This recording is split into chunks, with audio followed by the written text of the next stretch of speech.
Bienvenidos a 360 grados, soy Rina Musali. Esto es una visión global de Iberoamérica.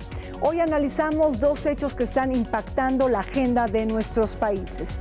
La muerte de Fidel Castro en Cuba, el caudillo todopoderoso y el vencedor de la tutela imperialista que se convirtió en un referente para la izquierda de América Latina y del mundo.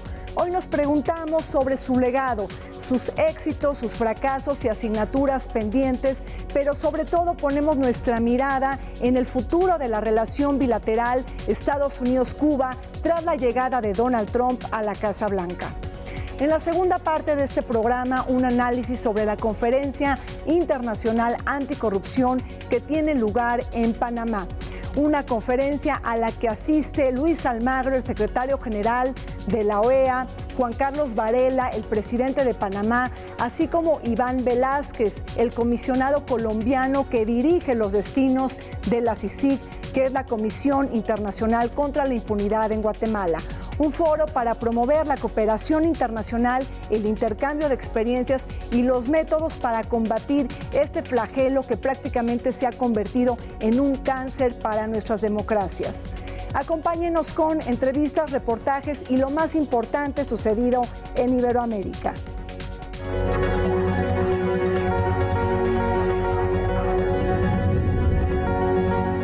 Esta semana en nuestra sección Bajo el Radar analizamos la muerte de Fidel Castro en Cuba, un hecho que ha sacudido al mundo y que nos obliga a reflexionar en torno de su legado. El héroe y el villano a la vez, que marcó el acontecer del siglo XX y que apuntó a Cuba dentro de la lógica de la geopolítica global. Tras 9 días de duelo nacional y una semana de sentidos homenajes, la mañana de este domingo 4 de diciembre, las cenizas del líder de la Revolución Cubana, Fidel Castro Ruz, fueron depositadas en el cementerio Santa Ifigenia, en Santiago de Cuba, donde también reposan los restos de José Martí, padre de la independencia cubana. Fidel consagró toda su vida a la solidaridad y encabezó una revolución socialista de los humildes, por los humildes y para los humildes. Tan solo de Iberoamérica, al homenaje póstumo asistieron mandatarios de Ecuador, México, El Salvador, Bolivia, Panamá, Honduras, el rey emérito de España y delegaciones de Argentina, Brasil, Chile y Uruguay. También hubo presidentes de África y del Caribe, además de representaciones de Estados Unidos, China, Rusia y Europa. La muerte del comandante Castro consternó a millones de personas en Cuba y el mundo. En contraste, en los Estados Unidos, cubanoamericanos de Miami decretaron 9 días de fiesta para celebrar la muerte del dictador, dijeron, no del hombre. Sin embargo, Fidel se ha mantenido como símbolo y líder ideológico de una Cuba que hoy transita hacia la incertidumbre, en especial por el arribo a la Casa Blanca de Donald Trump, quien desde su campaña amenazó con congelar la normalización de relaciones entre Estados Unidos y la isla a menos que cumpla con liberar presos políticos y permita libertad religiosa y política. All of the concessions that Barack Obama has granted the Castro regime were done through executive order, which means the next president can reverse them, and that I will do unless the Castro regime meets our demands. Not my demands, our demands. You know what the demands are. Esta semana millones de cubanos lloran la muerte de Fidel, pero la odisea iniciada por él y 82 guerrilleros hace 60 años para liberar a Cuba de Fulgencio Batista sobrevivirá en las ideas de los comunistas cubanos, a decir del propio Fidel Castro en el 7º Congreso del Partido Comunista Cubano. Vía telefónica y desde Pamplona tenemos la oportunidad de conversar con Ignacio Uría, él es académico de la Universidad de Navarra. Ignacio, gracias por estar con nosotros en 360 grados. A ustedes, ¿qué tal? Ignacio, ¿cuál es el estado de ánimo que priva en España ante la muerte de Fidel Castro en Cuba? Es decir, para unos un héroe, un líder regional y para otros un verdugo y un villano. ¿Qué piensas de esto? En España se está produciendo el mismo fenómeno que supongo que ocurrirá en México y que por supuesto se está dando a nivel mundial, ¿no? Hay una división conforme a la ideología según la que juzgue cada uno. Al menos aquí para la izquierda es el fallecimiento de un héroe revolucionario, mientras que la parte más conservadora de la política española pues incide en la falta de derechos humanos en Cuba y en la dictadura que considera que hay en la isla. Ahora, la muerte de Fidel Castro seguramente va a acelerar las reformas económicas en Cuba, pero ¿habrá llegado el momento de derribar los muros vitalicios del poder? Ocurrirá con dificultad. En mi opinión, a corto plazo no va a haber grandes movimientos. Es evidente que cuando muere una personalidad de la talla de Fidel Castro para los cubanos siempre hay algún efecto político, pero la marcha de Raúl Castro anunciada para febrero de 2018 va a dar ahora unos meses de pausa hasta que efectivamente se verifique ese abandono del poder. Puede haber una tímida mejora de las condiciones económicas, de las medidas económicas, pero políticamente, ya digo, al menos hasta el año 2018 no veremos grandes cambios. Ahora, ¿cómo estás viendo todo el tema de la sucesión? Ahí hay una pugna interna entre la vieja guardia y los personajes más reformistas. Exactamente, hay una pugna en la que, para ser realistas, el control lo tiene el Partido Comunista mucho menos amarrado que el Ejército. Las Fuerzas Armadas son el gran actor en este momento y el sector más duro del régimen sigue estando encarnado en los comandantes históricos de los que Raúl Castro forma parte, y ese sector reformista, supuesto sector reformista, que habrá que ver si realmente tiene capacidad de actuación, que se reúne alrededor de la figura del actual primer vicepresidente del país, Miguel Díaz-Canel. Precisamente te quería preguntar sobre la llegada, ¿no?, de Trump a la Casa Blanca. ¿Esto va a impactar en la política de reconciliación histórica que de alguna manera implementó Barack Obama? Es decir, todo aparenta que el entierro de Fidel Castro pues también será el desfalco, ¿no?, o el desmonte del legado de Barack Obama en Cuba. ¿Cómo estás viendo las cosas? Porque por otro lado también ya hay actores que se están beneficiando de la política de la reconciliación. Por una parte, la política de Barack Obama hacia Cuba, en cierta medida, peca de ingenuidad. La situación en la que se encuentran las relaciones entre Cuba y Estados Unidos, y el afán de Estados Unidos también por mejorar esas relaciones a través, en primer lugar, de la palanca económica, es algo que lleva intentando durante muchos años la Unión Europea, que no olvidemos que es el tercer socio comercial de Cuba, y en realidad es el segundo inversionista, porque el primero es hasta ahora Venezuela por el tema del petróleo. Lo cierto es que los acuerdos y las inversiones de empresas de Estados Unidos en los últimos 2 años son perfectamente legales conforme a la legislación de los dos países. Y en el caso de que se revirtiera esa situación, el presidente y el gobierno de los Estados Unidos tendría que enfrentarse a demandas millonarias, ¿no?, por ese cambio de la situación. Oye, Ignacio, ya una última pregunta. ¿Cómo está reaccionando la izquierda latinoamericana frente a la muerte de Fidel Castro en Cuba?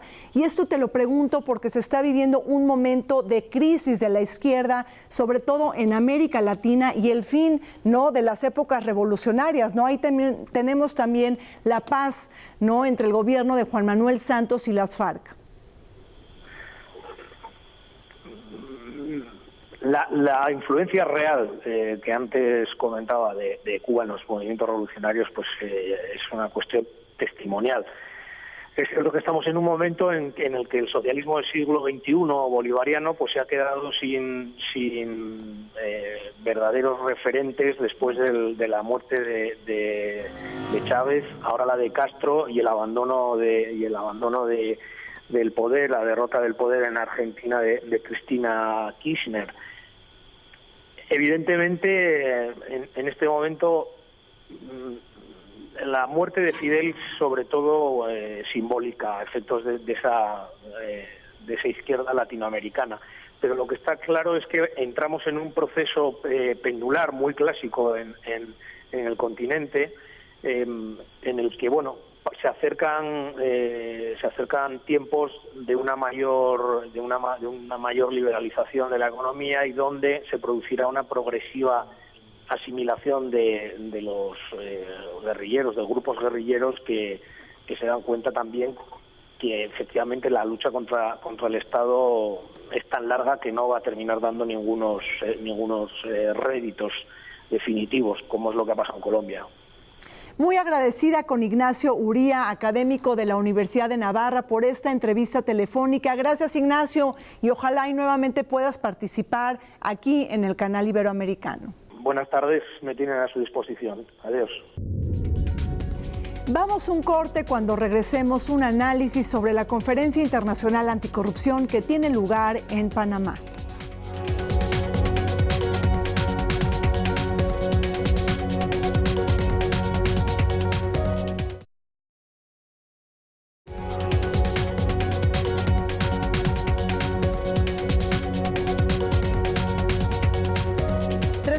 Grados, una visión global de Iberoamérica, pone su atención en la Conferencia Internacional Anticorrupción que tiene lugar en Panamá, un encuentro que se celebra después de 8 meses de las revelaciones de los Panama Papers que pusieron al desnudo la cultura del secretismo y la falta de transparencia que sigue prevaleciendo en varios países de nuestra región. América Latina está viviendo horas de dolor, de enojo y de enorme frustración ante los escándalos que tocan las puertas de países como México, Argentina, Brasil, Chile, Bolivia, El Salvador y Guatemala, entre otros. Destaca la plaga de la impunidad que no sanciona a los corruptos, así como las fallas en los marcos regulatorios y la falta de voluntad política para enfrentar este flagelo. Iberoamérica cuenta con un caso de éxito, la CICIG en Guatemala, que es la Comisión Internacional contra la Impunidad y que ha vencido a los políticos más poderosos. Destaca ahí la destitución del expresidente Otto Pérez Molina, así como la transformación institucional que ha regresado la esperanza social. Saludo con muchísimo gusto a Justine Dupuy, ella es coordinadora del área de transparencia y rendición de cuentas del Centro de Análisis e Investigación Fundar. Justine, bienvenida a este espacio. Gracias por la invitación. Justine, la Cumbre Internacional Anticorrupción que tiene lugar en Panamá, pues me obliga a preguntarte sobre los Panama Papers. Ahí hay varias personalidades implicadas de Iberoamérica, ¿no?, de gran peso y talla. Por ejemplo, Mauricio Macri, el presidente de Argentina, la renuncia del ministro de Industria y de Energía de España, también está la renuncia del expresidente de la Cámara de Representantes de Brasil y, bueno, varios allegados, ¿no?, en México con la presidencia de Enrique Peña Nieto. Esconder billones de dólares en paraísos fiscales nos está hablando de las fallas en la gobernanza financiera global. Sí, y justamente va a ser uno de los temas principales de esta conferencia. Sí. Cómo enfocarse en estos intermediarios, abogados, banqueros, que permiten que existan estas redes que permitan esconder millones de recursos lícitos y ilícitos, ¿no? Y aquí uno de los temas claves es que existe un marco legal que permite todavía, entonces es una cuasi legalidad de un problema que hay que atacar. Entonces justamente va a ser el tema central de esta conferencia. Y el otro tema es el tema de las investigaciones periodísticas, claro, del periodismo de investigación, porque justo si hoy en día podemos hablar de los Panama Papers es gracias a todo el trabajo que han hecho los periodistas. Y aquí hay otro componente muy importante de la lucha contra la corrupción, el trabajo que se hace desde los periodistas, desde los medios de comunicación. Claro. Ahora, tenemos ahí una cifra interesante del Latinobarómetro en el 2016 que dice que 13 países de la región de América Latina están percibiendo la corrupción como una de las principales amenazas. Y ahí también te lo pregunto porque hay buenas noticias también en América Latina. Está el caso de la CICIG, ¿no? En Guatemala, la Comisión Internacional contra la Corrupción. ¿Es un modelo de éxito que se puede llegar a replicar en otros países? En efecto, es como uno de los modelos ahorita en Latinoamérica y que se permitió y se logró gracias a la intervención, de cierta manera, internacional, ¿no? Claro. Y aquí es también un factor interesante que tomar en cuenta para los otros países, que puede causar problemas de soberanía, pero en efecto se avanzó y ya está, ¿no?, un juicio muy fuerte en contra del expresidente guatemalteco. Molina, y sí. En efecto son el tipo de resultado creo que está esperando la sociedad latinoamericana. Claro. Oye, hablando de México, Justín, y bueno, lo que ha sucedido en estas últimas semanas ante la llegada de Donald Trump, se dice que, bueno, para México, Donald Trump es el verdadero lastre, pero yo creo que la verdadera amenaza para México es esta corrupción endémica, es esta plaga de la impunidad que no sanciona a corruptos. Y además, bueno, ¿cómo estás viendo toda esta llegada de Donald Trump a la Casa Blanca frente a los temas de transparencia y rendición de cuentas? Sí, es una muy mala señal, en efecto, la llegada de Donald Trump para los temas de transparencia, rendición de cuentas. Y luego, lo que yo veo con también la llegada de Donald Trump y también la falta de contrapesos en Estados Unidos, de contrapesos institucionales, porque pues el Congreso también... Sí, o sea, tiene carro completo, exacto, ¿no? Y hasta la Suprema Corte de Justicia. Entonces, ¿no? Aquí creo que también hay que ir pensando en que lo que va a ser importante es el papel de la sociedad civil en Estados Unidos para jugar realmente un contrapeso. Entonces, aquí hay como un tema clave, creo que no solamente para Estados Unidos, sino para los países latinoamericanos. Pues muy agradecida con Justine Dupois por esta entrevista del Centro de Análisis y de Investigaciones Fundar. Justine, gracias por estar con nosotros. Ojalá y nuevamente te veamos por acá. Muchas gracias, Reina. Gracias. Pues el día de hoy muy contentos tenemos en el estudio de 360 grados una visión global de Iberoamérica a Joel Salas Suárez. Él es comisionado del Instituto Nacional de Acceso a la Información. Bienvenido, Joel, a este espacio. Un gusto tenerte con nosotros. Siempre el gusto es mío de poder charlar contigo, Rinito Auditorio. Gracias, Joel. El hecho de que la Conferencia Internacional Anticorrupción tenga lugar en Panamá ya nos genera una expectativa muy importante frente a las revelaciones históricas de los Panama Papers. A 8 meses de estas infiltraciones periodísticas, ¿en qué está avanzando el mundo para combatir la opacidad financiera global? Yo creo que hay 3 carriles en los que se tienen avances. Uno es el Grupo Anticorrupción del G20, en donde hay un plan específico para dar mayor transparencia a las transferencias internacionales. El otro tiene que ver con el trabajo que se desarrolla en el seno de la OCDE mediante Gafi, en donde también ahí se está tratando de establecer una agenda particular y específica para que las autoridades fiscales internacionales tengan mecanismos de seguimiento de todos estos fondos y transferencias. Y también ahora que viene la cumbre de gobierno abierto la siguiente semana, se está generando un nuevo grupo de trabajo anticorrupción en donde se va a poner énfasis en la transparencia de todos estos recursos económicos que de repente aparecen, en donde están involucrados estados, en donde están involucradas empresas. Y yo creo que al final la gente lo que quiere es empezar a ver resultados.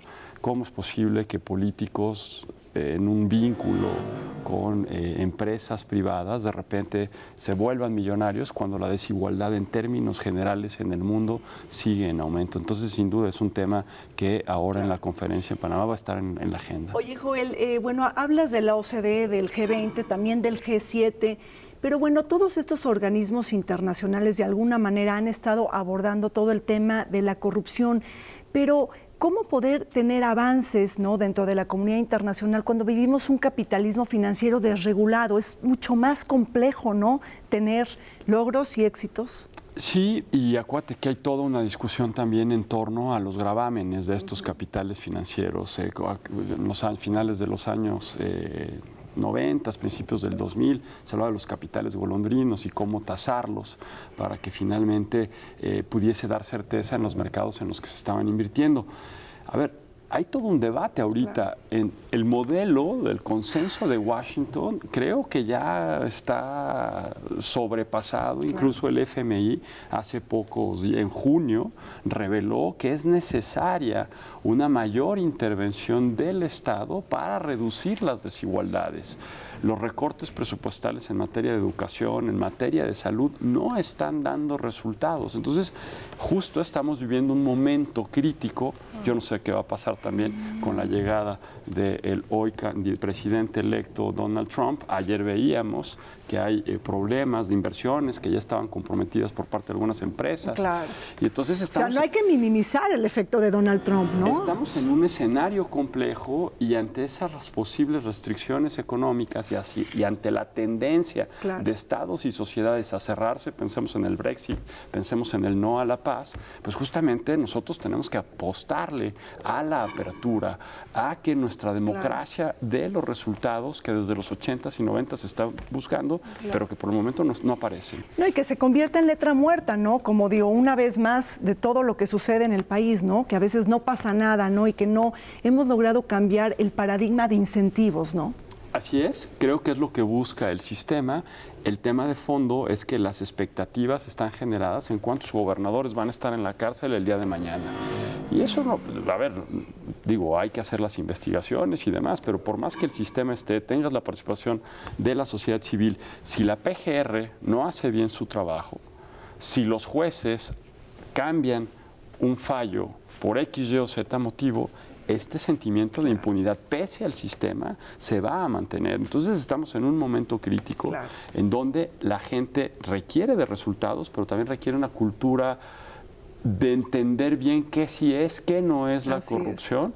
Y que podamos tener una agenda de mediano y largo plazo en donde todos nos sentamos contentos con el desempeño que están teniendo estas autoridades. Oye, Joel, hay un dato que me impresiona mucho, ¿no?, que es de la CEPAL, que señala que la evasión de impuestos, ¿no?, en nuestros países ha sido de alrededor de 220,000 millones de dólares, lo que representa o simboliza el 4.3% del PIB regional. Y esto es una pésima noticia porque además quienes están sufriendo esto y quienes lo padecen son los ciudadanos de a pie, ¿no? Además, quizá no podamos conseguir el cumplimiento de los objetivos del desarrollo del sostenible ni la Agenda 2030. Completamente de acuerdo, pones un tema fundamental sobre la mesa. En estos últimos 14 años nos preocupamos mucho por la transparencia en la forma del ejercicio del gasto público y poco sabemos de cuánto recauda el Estado. Y ante este tipo de datos, tú dices, ¿cómo es posible que exista esta evasión fiscal en un país en donde las desigualdades cada vez crecen más? ¿Por qué en determinado momento tienes estas grandes concesiones? Acaba de sacar un estudio, Fundar, en donde nos revela las condonaciones y las cancelaciones de créditos fiscales por miles de millones de pesos y a un grupo muy reducido de empresas. Entonces, el tema de fondo no es si el Estado se debe de achicar más, el Estado debe de existir y debe de garantizar todos los derechos que están en la Constitución, pero garantizar esos derechos requiere de recursos económicos y no puede haber una evasión fiscal, como bien pone en la llaga el último informe de la CEPAL. Bueno, pues muy agradecida con Joel. Salas, por esta entrevista, comisionado del INAI. Y bueno, Joel, me quedo con este sentimiento, ¿no? No podemos aceptar la corrupción como un hecho inevitable, como parte de nuestra cultura política, todo lo contrario. Necesitamos compromiso cívico, compromiso ciudadano y también una voluntad política para combatir y para fiscalizar los hechos de corrupción que nos hacen tanto daño a las democracias. Sin duda, ese es el gran desafío que tenemos por delante, hacer que las autoridades asuman sus responsabilidades y cuando hacen algo que no debieron de haber hecho, que haya consecuencias. Y ese es el reto que tenemos por delante como país y yo diría que en la región iberoamericana. Pues muy amable y ojalá y tengamos el gusto de tenerte nuevamente con nosotros. Siempre es un honor poder estar contigo, Rini, y con tu auditorio. Muchas gracias. Gracias, Joel. Pues me da muchísimo gusto platicar con David Arellano, él es director de la División de Administración Pública del CIDE. David, bienvenido a este programa. ¿Qué tal? ¿Cómo estás? Mucho gusto. Gracias, David. ¿Qué alcances piensas pudiera tener la Conferencia Internacional Anticorrupción que tiene lugar en Panamá frente a lo que estamos viendo hoy en muchos países de América Latina, que hay una falta de voluntad política y también hay una falta de incentivos para cambiar los paradigmas en torno a la corrupción? Pues mira, el avance que estamos viendo en el tema anticorrupción en el mundo es muy interesante, aunque habría que matizar, digamos que hay como dos niveles que habría que discutir. Sí. Uno es que el tema ya es relevante y eso es una ganancia. El segundo tema, sin embargo, es que medirlo, crear políticas públicas efectivas y lograr reducir la corrupción, en realidad sabemos muy poco cómo hacerlo. Y entonces ahí tenemos un reto muy grande porque nuestros paradigmas son muy simplificados, están muy simplificados y son muy poco precisos respecto de cómo enfrentar el asunto. Ahora, hablando del presidente electo Donald Trump, si no me equivoco, en un discurso en Texas, como candidato republicano, habló de la creación de comisiones anticorrupción para cada uno de los países de América Latina y que fueran financiados al 100% por el gobierno de Estados Unidos. ¿Cómo miras esta propuesta? Como siempre que hablamos de nuestros vecinos y del gobierno de nuestros vecinos, tenemos que buscar cuáles son los intereses que están detrás. Mucho de la agenda anticorrupción, en efecto, viene de lo que se llamó el Consenso de Washington y es el interés de los Estados Unidos por imponer su agenda y su visión anticorrupción a todos los países. El fracaso de muchos de estos esfuerzos ha sido evidente. Ahora, en América Latina, en realidad no tendrían que enseñarnos mucho. Tenemos excelentes ejemplos latinoamericanos internacionales, como el caso de la CICIG en Guatemala, que es probablemente el paradigma más impresionante que tenemos en estos momentos de lucha anticorrupción. Los esfuerzos en Argentina por mantener la agencia anticorrupción, que no ha sido fácil. Los esfuerzos de Brasil por mantener independiente el proceso contra la expresidente y ahora contra el grupo del partido en el poder en Brasil. Es decir, realmente yo no confiaría ni creo que necesitemos demasiados consejos. Sí apoyo probablemente, pero no demasiados consejos de Estados Unidos, menos de un país que está teniendo gravísimos problemas de conflicto de interés desde el gobierno de Bush y hoy día peor con el presidente electo. Sí, efectivamente, pues Estados Unidos ahora con el presidente electo pues no tiene las cartas credenciales, ¿no?, para señalar a los países de América Latina. Me llama la atención, tocas un tema muy sensible, David, el tema de la CICIG en Guatemala, esta Comisión Internacional contra la Corrupción, que ha sido patrocinada, ¿no?, por diferentes gobiernos y Naciones Unidas. Platícanos cómo se desmantela la trama de la corrupción en Guatemala cuando el crimen organizado, la política y también la corrupción, pues es un amalgamiento, ¿no?, que pues está generando muchos problemas, pero precisamente que la CICIG regresa, ¿no?, la esperanza social.